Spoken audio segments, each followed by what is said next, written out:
It's Spoilerin Time, folks, and this is the show where we take all the hard work we do on our sister show, Cordkillers, where we figure out what to watch and where to watch it, and then we talk about it. This week, we're going to talk about Miami Vice Season 2, Back in the World, starring G. Gordon Liddy.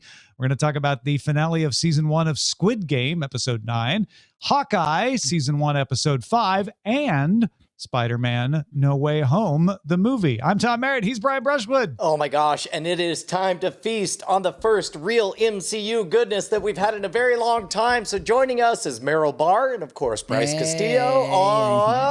Who wants to go first? Let's talk about Spider-Man No Way Home. And it's called Spoilerin Time, folks. So just, keep in mind that we are going to talk about all the things that happened in Spider-Man No Way Home. But as I mentioned on Cordkillers, Brian, I personally enjoyed this movie so much, and I enjoyed the way they revealed not only the villains, but the other Spider-Man so much that to me, the joy was in seeing it happen, seeing how they executed it. What was the interaction between them that even if you knew it was coming, it was incredibly enjoyable because I fully suspected it to happen. So I wasn't really surprised, but I really loved seeing it.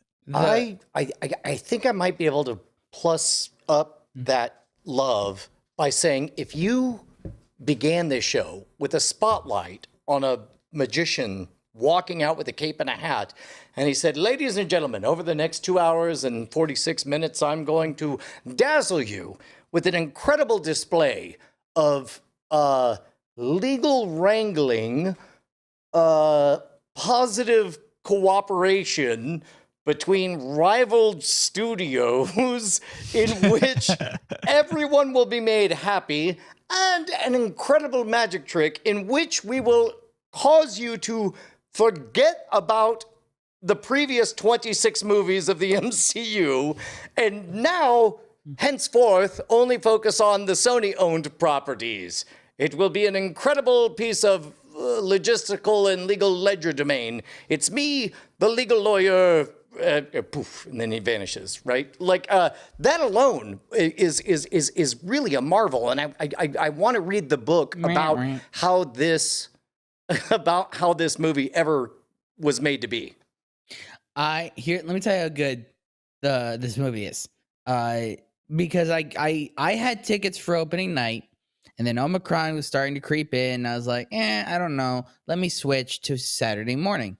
But I knew that by doing that, there was no way I wasn't going to know everything that happened in the movie by the time I went and saw it Saturday morning. So instead, I just leaned into that. And the second that the international releases hit and all the clips started popping up on YouTube, I started watching canned clips of Toby's entrance, of Andrew's entrance, of May dying. So you literally had all of the spoilers before you walked in.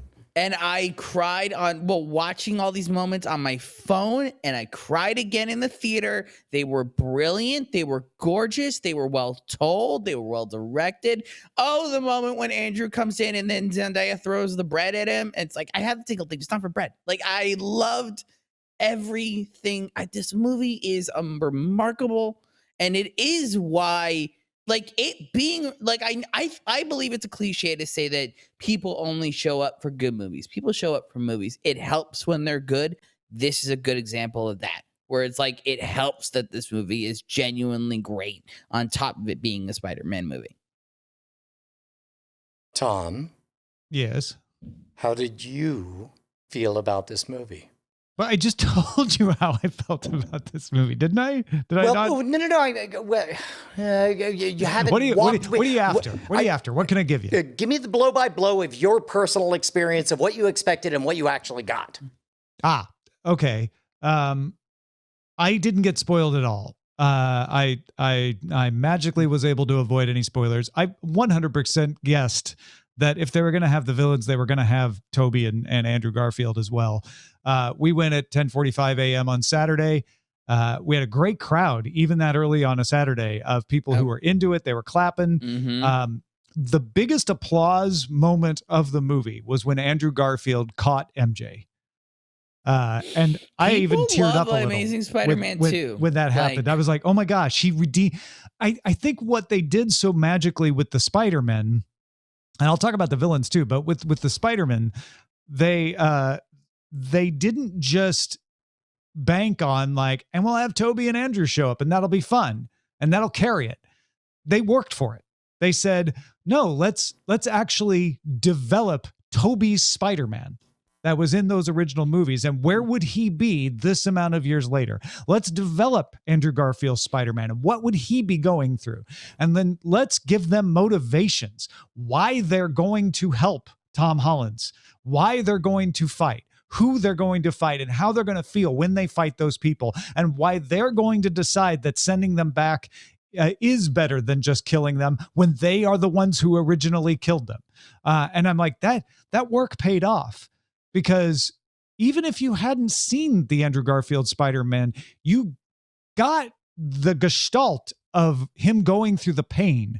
You got the world weariness of Tobey Maguire's Spider-Man saying, yeah, it's been a long road, but we worked it out. And we haven't seen that long road because we didn't get to see that long road. They didn't keep going. But you could imagine that if they had, this would be where Tobey Maguire's Spider-Man would be. And I thought that paid off and that worked. And so when they were fan servicey, and they had the moment where Andrew Garfield was like, yeah, but I feel like mine didn't really get a chance. They're like, no, man, you're amazing because your movies were called The Amazing Spider-Man. It was funny and it didn't feel shallow to me because they were doing all this other work to bolster it. It also didn't feel shallow to me, and this is where everybody's own personal experience colors everything. For example, I saw the movie twice. The first time, everybody in my family, except for my daughter, who just received her first college rejection letter, was there.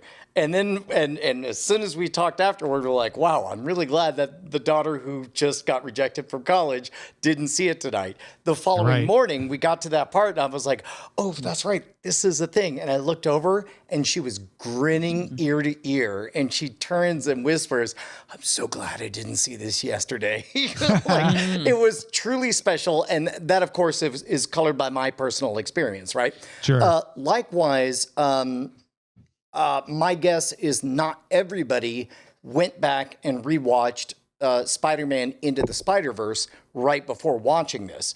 So as a result, my experience was also colored by the fact that this is objectively a somewhat, you decide the amount, a somewhat less good cover of that movie, like note for note across the board. However, I understand that a lot of people will never go see a cartoon in a movie theater. So as a result, if 10 times as many people hear a slightly less good version of a song that I love, I'm happy. That's totally cool by me. And that's kind of where I'm at with this. It's like, it's almost Into the Spider-Verse, but it's the version that 10 times as many people are going to see. So I'm super happy. Something else that shocked me, and I genuinely, if you can go back to the record of 2020, where I said, "There's no way Chris Cox is in this movie. There is no way Feige hates Charlie those Cox. shows." You mean Charlie Cox? Sorry, Charlie Cox. There's Chris Cox no was not. way. You were right.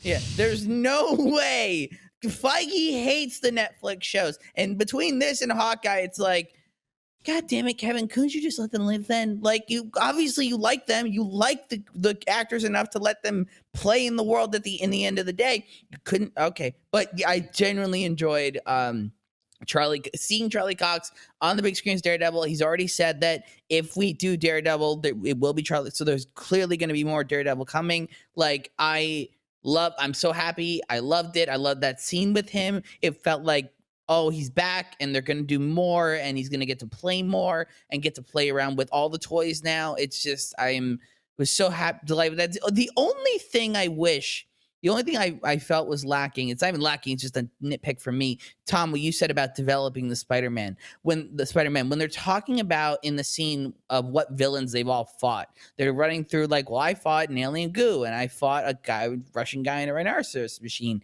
I wish they had come up with fictional things we didn't see, like just like mentioned all the aborted movies that didn't happen that we as fans know were in development, and just talked about that. I think that's the only thing I feel like was a missed opportunity. Other than that, I don't think there's, and even then, that's not really a nick to give the movie. I think that's just something for me. I wouldn't even call that a missed opportunity as a choice. They probably, I could imagine they would have considered that and decided, well, that will confuse some people, so let's not do it. But I'm with you. That would have been kind of fun. And you only get so much runway. And again, we all bring our personal experience to stuff. And seeing that quiet moment where Tobey Maguire is talking to Andrew Garfield about negative self-talk and about how he needs to reframe his experience. Like, as somebody, you know, I have been dealing a lot with negative self-talk. And so as a result, it was very special to me to see that moment where they totally normalized this kind of psychological health discussion. It was, I loved it beyond words. It was really great. Yeah. The only other thing I want to hit on is the way the choice of the ending, where everybody forgets Peter Parker exists. Not that he's Spider-Man, but that he exists. And the way it ends, I'm like, oh, these 3 movies were an origin story for classic Spider-Man.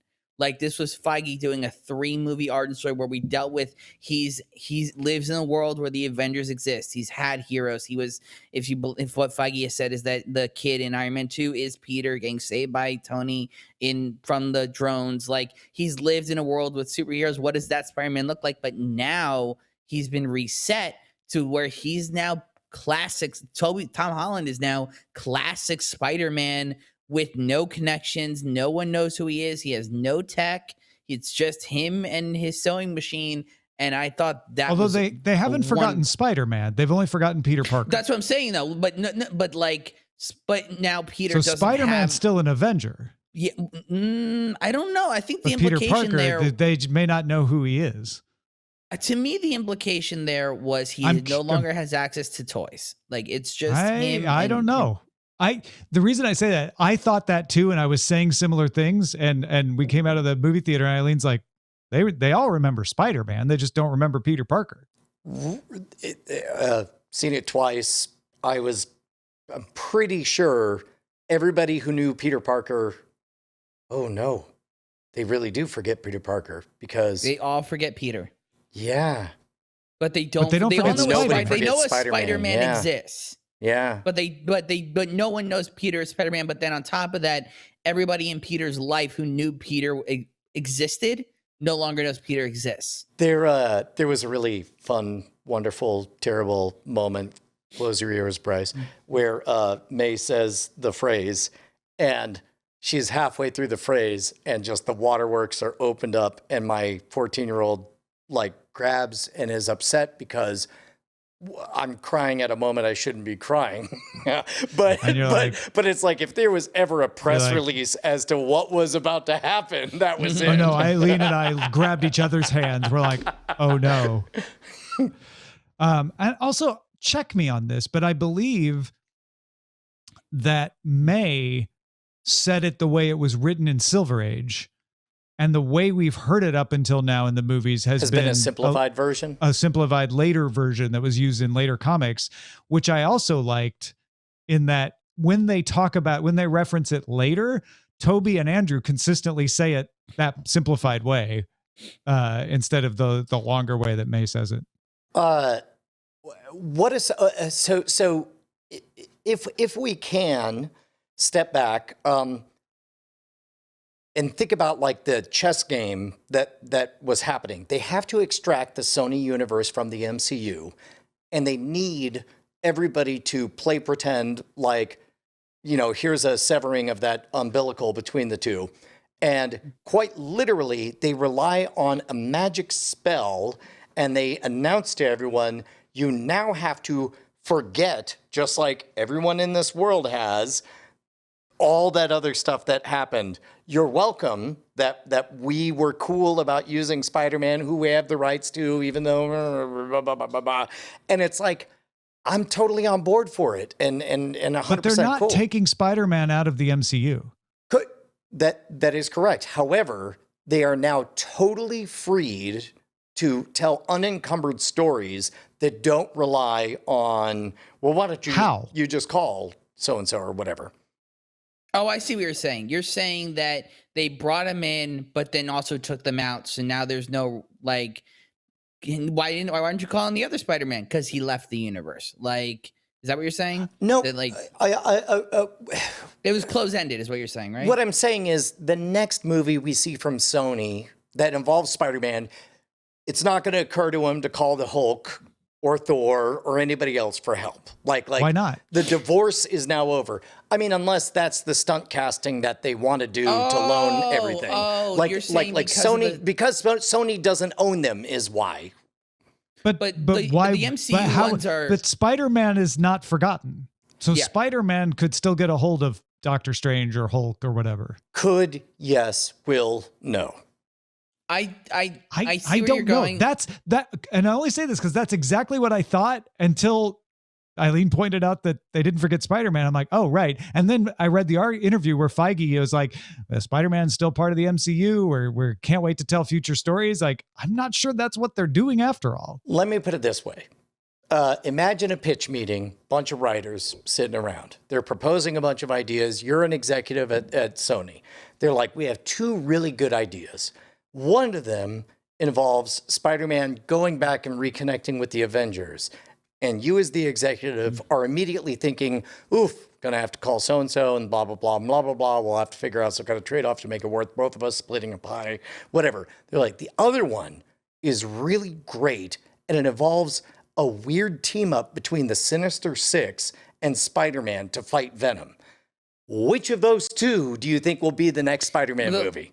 Except that I don't know, Feige's but said that, like, I don't know that has doing, anything to do with this. Yeah, Feige's already said they're say. they're actively developing the next MCU trilogy of Spider-Man. So I'm sure that look, the goal is that every Spider-Man's been in a weird position, unlike every other movie is really the issue here. That every other movie was just Marvel owns itself, and so Kevin can decide which toys he wants to put in which movie. He doesn't have that ability with Spider-Man. He has to it's not really about Sony, it's about the Disney side of it. We want to make a Spider-Man movie. We want to use our Spider-Man Tom Holland in it. Okay, which villain are we going to take away? Can we use Morbius? Well, no, because they're doing a Morbius spinoff. Can we use Venom? Well, we got the Venom franchise doing really well. So, okay, can we use Kraven? Yeah, you guys can use Kraven. That's really the issue here.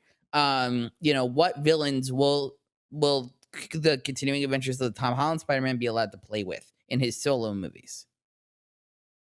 I think we're avoiding the most important aspect of this movie, which is when Ned's relative speaks unsubtitled Tagalog, and my wife starts laughing before Ned translates what his mother has said. I really and when Andrew Garfield, hold on.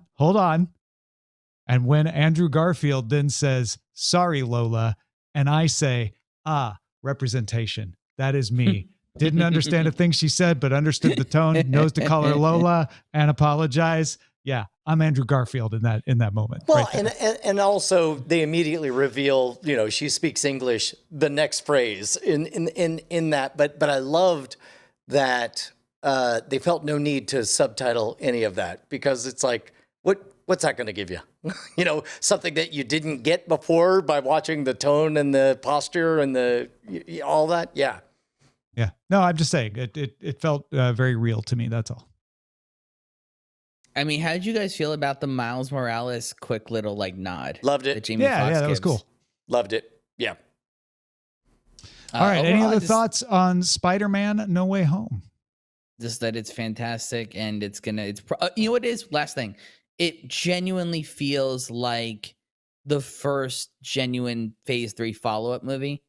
Like Eternals hasn't felt like the next step. I haven't seen Eternals yet. None of the TV shows have really felt like the next step. This is the first movie of Phase 4 that feels like the next step in something. Ryan? Sure. Also, Into the Spider-Verse was better. Come at me. There we go. That is Spider-Man No Way Home. So let's talk about Hawkeye, season 1, episode 5, where we get Kingpin at the end. Ah! Yeah. So on the discussion of spoilers, there was a lot of chatter about Kingpin being in Hawkeye, and felt like at the end of this episode, I was supposed to be all like, Kingpin is in Hawkeye. And then I didn't feel it because there was a lot of chatter about it. So, People told you knew about it ahead of time. well, I mean, I didn't seek it out, but it's all, like when headlines are screaming it and stuff. I'm saying I didn't see it at all before I watched it. The comics lore is that Echo is his niece. So everyone was like, well, if we're going to do Echo, and then they announced an Echo show, you can't ignore that part of the canon. I think what really took people by surprise is that it's the Vincent D'Onofrio Kingpin. That's the shocker for me. Again, back to the Charlie Cox of it all. I genuinely did not think this was ever going to happen. This is the most shocking casting reveal of the weekend for me, is that Feige's willing to let the Netflix Daredevil play in this world. Why is that so shocking to you? Because you were shocked about Cox as well. Because I spent years following the tale of Marvel Television, and that Feige hated Marvel Television. It was done against his will. Did he really? He really did. I don't know if he hated the content, but he hated that it existed because it was. Or maybe he didn't, take it and as people part said of he legend. did, and this shouldn't be a surprise. Certainly, Meryl's understanding was that the legends said. No, I know that, but I'm saying maybe that wasn't articles. true. But I'm just saying, maybe that was exaggerated. Maybe that wasn't true. Maybe he hated a particular aspect of the contract or something. I don't know.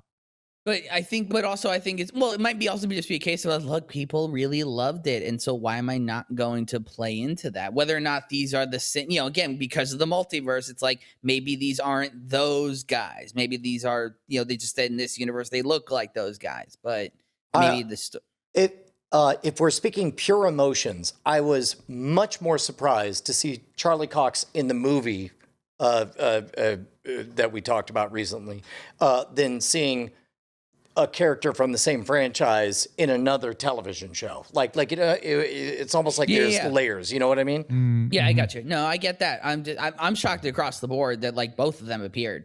But also just I'm really now excited. I'm really excited to because we now know that he's going to be in episode 6. What I will say is that I was the opposite for Hawkeye from you guys. I've loved it since the beginning, and this felt like, especially the back half of this episode, felt like the weakest of the bunch to me.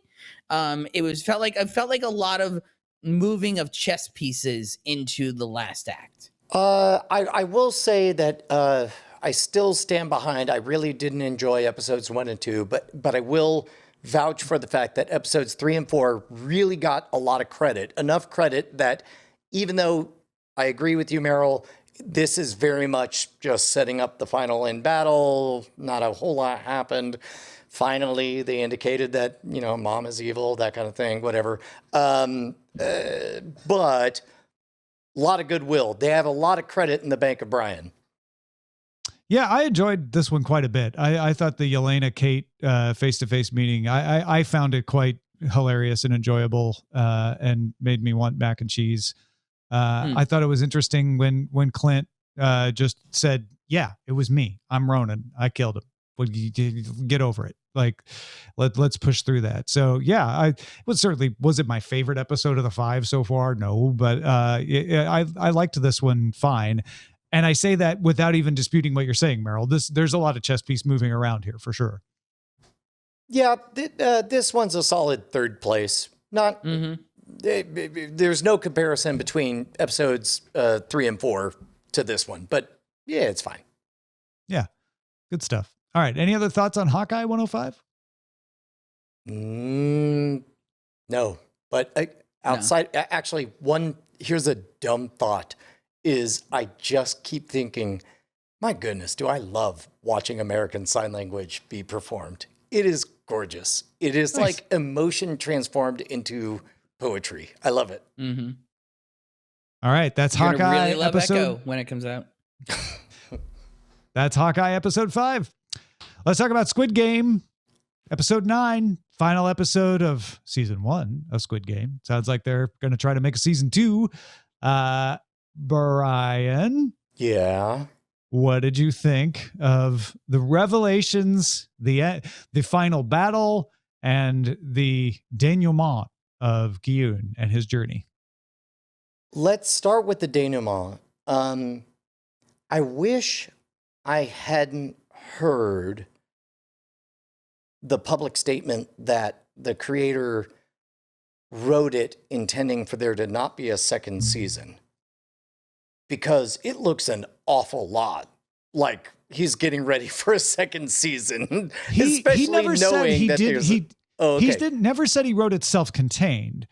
He said when he was done with it that it was so hard to get made, he wasn't sure if or when a second season would happen. Okay. But he very clearly left doors open for a second season. He just wasn't sure he could do it. Yeah. Somewhere in the telephone game, the message that I internalized was, oh, no. I mean, he and then very clearly it's like, a rich person, somebody who was a player and is now a very wealthy person, has an opportunity to reconnect and participate perhaps at a different level in something called the Squid Game.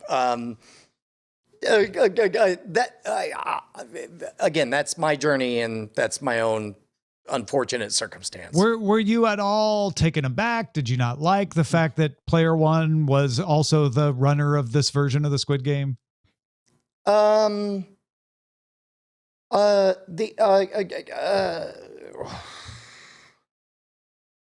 don't know how much I loved the old. I felt less resolved than I should have.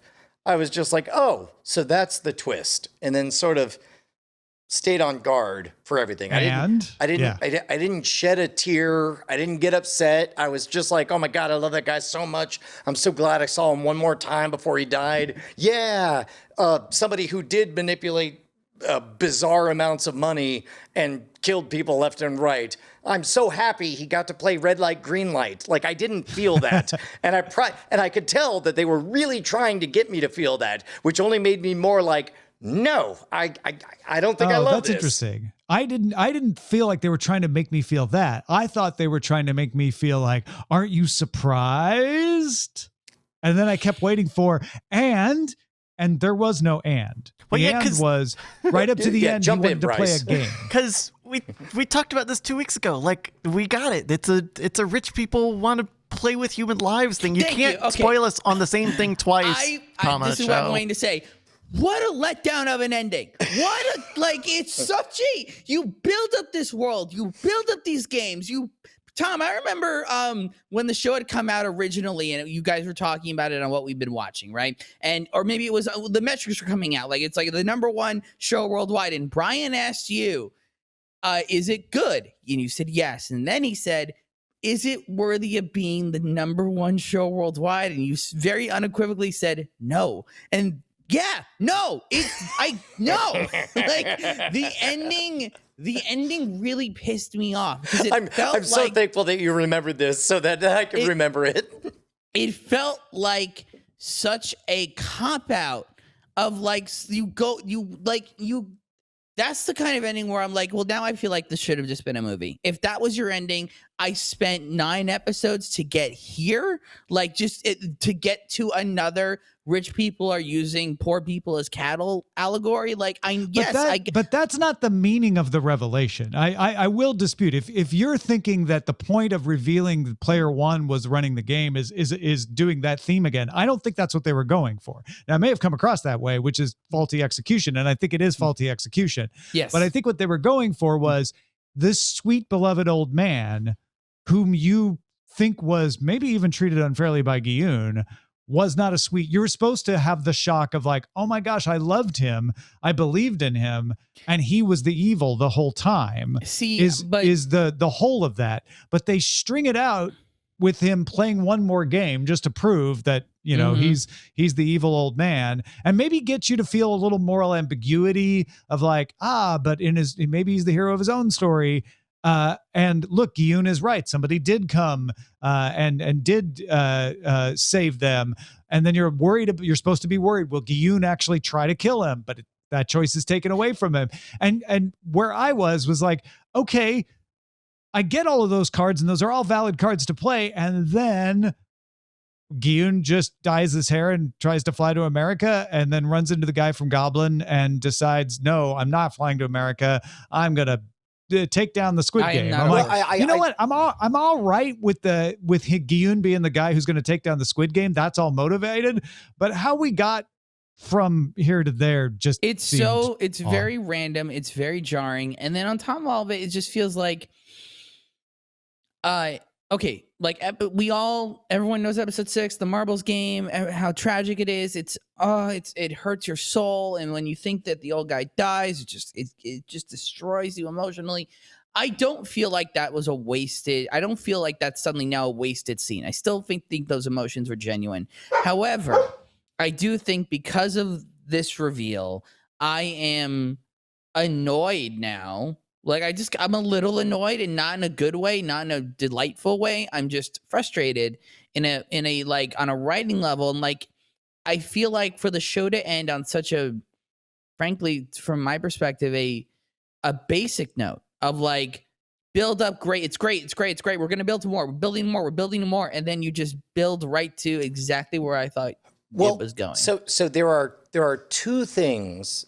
Gyun, that's his name. Yeah. There are two things that need to be conveyed, and both of them would be better in different circumstances. There's Gyun is angry and wants to crush this structure, and that story is better if he has the money. So he has to put in all the money to play the game to break it from within, and they try to have that, but they also try to have Gyun keeps his promises. And that story would be better if he did not have the money and instead adopted the daughter and took care of the family and kept all of his promises. That's a better story. But by trying to do both, yeah, they kind of it made I think you could have had a change of heart where he's like, I'm not going to have the money, but I'm going to try to build back up and do well for my daughter. Oh wait, I see Train to Busan guy. And now I've changed my mind. I'm going to keep the money and I'm going to take him down, right? I could almost buy that, but that's not what you get either. You get, I'm not going to touch the money, but I'm also not going to do anything positive at all. I'm just going to live my old life. Oh, wait, I've changed my mind. Now I am going to keep the money and then go impress my daughter with it. Oh, wait, now I see the guy playing the game on the subway. It can't make up its mind. The show suddenly lacks focus. Forgive me, Tom, if I've ever used this phrase before, but it's almost as though the ending of this story got caught in the mushy middle and couldn't decide what direction to go. That's a really clever way of putting it. Yeah, it's a sopping, wet, mushy train station that he gets It's like by trying to do everything, it ends up doing nothing. You know what it is? I just rewatched for the first time since 2003 in full. I rewatched The Matrix Reloaded. This is the architect scene. Like it's just explanation of just people saying exactly what everything is with zero, but doing it in a way that they think they're being intellectual, but it's still just a lot of people telling you everything. Now, having said all of my complaints, I do feel like they do a fantastic job of really like the acting, the depiction, the directing. Like, that's a broken dude. When a dude goes into a makeover shop and is just like, I don't know that one, like that's somebody who's seen some stuff. Yeah. I actually really like him giving up, not wanting to touch the money because it's blood money, getting called into the bank. And he's like, why'd you call me here? I don't want to be here. Like, there's some good strands in there. There's some good execution where you can just see the pain. But it just didn't, the pieces could have connected. Yeah. There's even that scene has a really good kind of moment in it where he asks the bank employee, hey, can you give me 10,000 won? Oh, right. Yeah. Because he doesn't want to touch his money because it's blood money. So, well, yeah. right. See, I thought of it more as a contrast to the beginning of the show, where when he needed money, he couldn't get money. But now from that he anybody. has it, everybody wants to. They'll just give it to him, Yeah. right? Yeah. Which No, that's true too. Yeah. that at least 'Cause that's like $10. some subtext. There's like Yeah, that's nice. Yeah. That's a nice point. Now, having said that, I don't want anybody listening to think that I hated the ending or that I hated the show or any of that stuff. But yes, definitely a mushy middle ending. I could be seduced into seeing a rage-filled, I'm going to break the system Gyun in season 2. But what I saw at the end of this, everything that came before, I had expected more. But you don't think that they'll pick that up? You don't? I'm with you 100%. If this goes revenge, if this becomes like a revenge revolutionary story and they really like go all in and go crazy actiony, like he just goes in with guns ablazing, I'm in. Like you spent a lot of season 2 believing that he's totally given himself over to the wretched excess of being a wealthy person, but then you wonder secretly if this is all just a front that he's doing so that he can get in. He becomes Batman.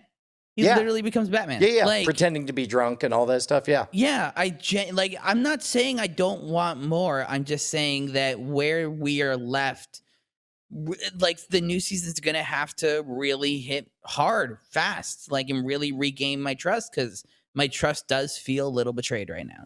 I feel I feel like a gold medal vaulter just really stumbled at the end of what was an otherwise perfect vault.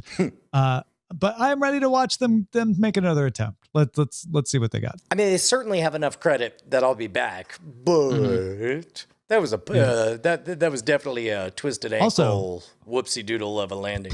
Police officer is not dead. No. Oh wait, So, Not a like, chance. Are Can't wait to find speculation out. or was there something I missed that? That is a didn't see his guess. body. That is a guess. Okay. We never We didn't see see a his body. body. No, I If agree. you I don't agree. see a I body agree. in television, they're alive. That's Yeah. just how So it works. I can't wait for that reappearance in season 2. All right, that's Squid Game, the whole season 1, all the way through episode 9. Thank you, Meryl Barr, for hanging out Thank you with for us. having me. I'm glad to be on the last show of the year. Again, twitter.com/Meryl Barr, MERRILBARR. It's where all the good stuff is. Guys, bless you. Have a good year. Have happy holidays. Stay safe. Everyone have a good time. I'll see y'all later. Bye. Bye, Meryl. Happy holidays. Happy New Year. And we will continue on with a brief spoiling of Miami Vice, Back in the World with G. Gordon Liddy, season 2, the episode sometimes known as episode 11, depending on how you're counting, possibly episode 10, depending on where you're looking. We get a period opening, Brian. We get a could not resist an apocalypse now boat ride later in the show. We get a lot of dated language, even dated for 1985. And also, I don't think I've ever sat through all of Apocalypse Now, but I believe they played The Doors at the end of the movie, which means The Doors is in the soundtrack. You are correct. Yeah. Okay, so again, the stated goal of Miami Vice is what if we made a movie every week? What do things that movies have in them? This week, what if we made Apocalypse Now? Right, but instead of one Doors song that's appropriately We'll do it better. choreographed with a bunch of destruction, I don't know, we just licensed like Best of the Doors and then played it constantly. Honestly, at first I thought it was actually working. I'm like, yeah, The Doors is the right move. Good pick. And then they did another Doors song, and I'm like, the Doors music actually I think works, And then I'm like, oh, this is just going to be The Doors. All the way Right. through. Oh, You got it. somebody somewhere said Apocalypse Now had the Doors and I mean, the they could have words done Flight of the Vietnam. Bumblebee from Apocalypse Now. Why not? That should be an easy one to license. Yeah. So I found this strangely complex and oddly modern in some of its takes, and then incredibly dated in the next breath. Some of the dealing with, the themes of like what's real and who has power and what power really means and what really happens, what the public story is and what happens underneath. I found that all to be like totally believable and well told. But But then the execution is where it'd be like, yeah, man, because that's the way it is, man. And you weren't there, man. And you don't understand, man. Like we were joking about that over text, that it's like they decided like to make it sound like Vietnam vets, say man a lot. That'll signal it. Here's the thing that I'm terribly afraid I'm going to say more and more as we make our way through the catalog. There's a really good 25-minute show in this 50-minute show. Like the idea that somebody was making money by doing something so gross and awful as smuggling heroin in the bodies of dead soldiers. And that alone is, I don't want to say a cool idea, because please don't do that. No, but it's an intriguing idea. But then on top of that, the idea that it's all about to expire because of the preservatives that are used in bodies or whatever. So now he has to liquidate his assets. Like, that's fascinating. Just tighten that. Just tighten that, man. Bryce. Yeah. I was about to ask if you were able to figure out which one was G. Gordon Liddy, but you have them right there on the screen. I only just now found out that was who that was. I thought it was going to be the reporter, but no, it was the, what was he? He was the bar owner with the mustache. Oh, I thought he was the big bad guy pulling the strings. Yeah. Right. He's the spook. He's the intelligence the guy. reporter was the one that was uncovering this bizarre Byzantine Rube Goldberg, but also of a way blackmailing to him at the same time. Yeah. I also feel like this was a surprisingly intricate episode, which has been a thought that I've had in previous discussions on Spoilerin Time. I kind of kept waiting for it to become very form letter of a structure of a show, but I thought it kept being a little different, a little bit of a different flavor again for Miami Vice. We always keep getting these episodes that are maybe a little bit different than what we expect. And also episodes where Tubbs is intrinsically not a part of it. I think we're detecting a theme, as one might say. Like, it's as though one of them had star pizzazz and the other one was there to remind you of how much star pizzazz the other one had. Absolutely. But I thought it was good, and I do feel you in that it was a little repetitive. I kept feeling like, okay, well, how many times does he need to say, my job is to get rid of the drugs, and there are definitely drugs around, so can we find the drugs, please? Because I'm the drugs cop. I did. I'm not the Vietnam litigator. I'm the drugs cop. Let's find drugs, please.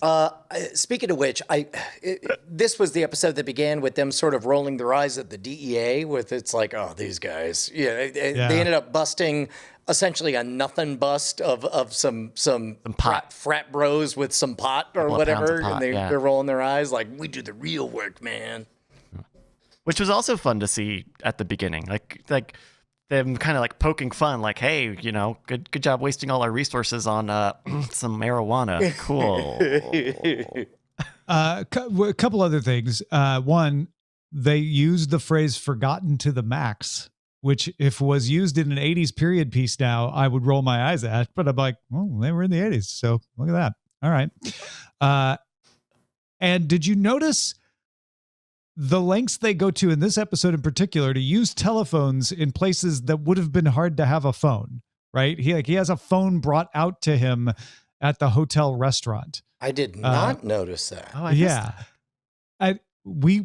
And there's another situation where he gets a phone at a bar. Like they bring the phone over to him. And I'm like, these are both situations. You could write this story right now and you'd just pick up a cell phone. It's almost like the person writing the script was like, well, cell phones haven't been invented yet, but I really want him to be at the bar taking this call. So let me work around that. I always took that to be sort of an indication of power or status, where it's like, you're so well known at this bar that people know to not even like call your home. Status, if you're not at home, they know where else to call and get a hold of you. Yeah, no, for sure. But it just struck me that it was like, oh, these would be nothing scenes now, right? Yeah. It'd just be like, oh, yes.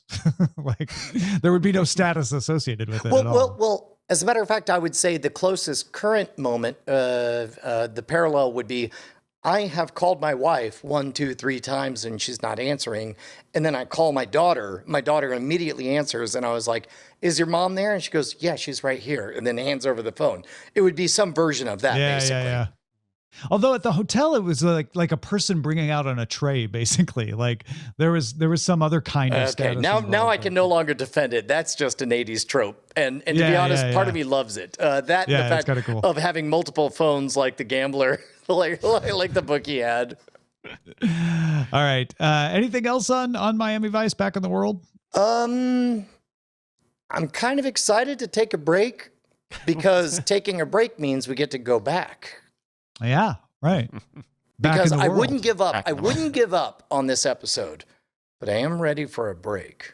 You are ready to take a little breather. Yes. Well, we are going to be doing it. That is Miami Vice Season 2 episode Back in the World. Now, the next time we meet will be after the first of the year for Spoilerin Time. So in that Spoilerin Time that is coming up then on January 10th, we will be talking about Hawkeye 106. The Book of Boba Fett will have premiered on December 29th. So we'll talk about the first 2 episodes of the Book of Boba Fett. And we'll be taking a breather from Miami Vice to watch the first 2 episodes of The Righteous Gemstones, which premiere on January 9th. They're putting 2 out at once, and we'll start watching The Righteous Gemstones. So again, our episode January 10th, Hawkeye episode 6, the final episode, Book of Boba Fett episodes 1 and 2, and The Righteous Gemstones season 2 episodes 1 and 2 as well. Thank you so much for supporting the show, for being with us. And helping us to continue to bring this to it. It's so much fun for us. It's a privilege, and you make it possible. Patreon.com/Cordkillers. So thank you for that. Keep an eye out for the Killies in your feed. And until next year, we'll spoil you then.